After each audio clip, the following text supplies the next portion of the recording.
નમસ્કાર મિત્રો, ટેટ 1ની પરીક્ષા માટેના મોસ્ટ આઈએમપી પ્રશ્નોની ચર્ચા આપણે આપણા વિડીયોઝમાં કરી રહ્યા છે, જેમાં આજના 5 પ્રશ્નો તમારી સામે.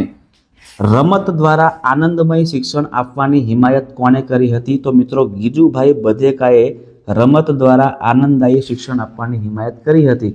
શિક્ષકની કાર્યક્ષમતાનું સાચું માપ કઈ રીતે જાણી શકાય છે? તો વિદ્યાર્થીઓના મૂલ્યાંકન દ્વારા કાર્યક્ષમતાનું માપ જાણી શકાય છે.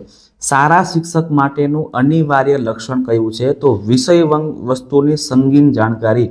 બરાબર છે. કોન્સેપ્ટ જો પોતાને ખબર નથી તો પછી વિદ્યાર્થીઓને શું ભણાવી શકે? એટલે વિષય વસ્તુની જાણકારી હોવી અનિવાર્ય છે.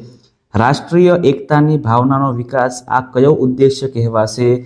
તો મિત્રો, એને શૈક્ષણિક ઉદ્દેશ્ય કહેવાશે. આગળનો પ્રશ્ન છે, સંકલ્પનાઓનો વિકાસ મુખ્યત્વે કોનો ભાગ હોય છે?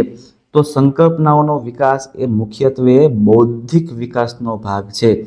બરાબર છે. કોઈ વ્યક્તિને કોઈ કોન્સેપ્ટની સંકલ્પનાઓ પરફેક્ટલી સમજાય છે તો એનો બૌદ્ધિક વિકાસ સારો થયો છે એવું આપણે જાણી શકીએ છીએ.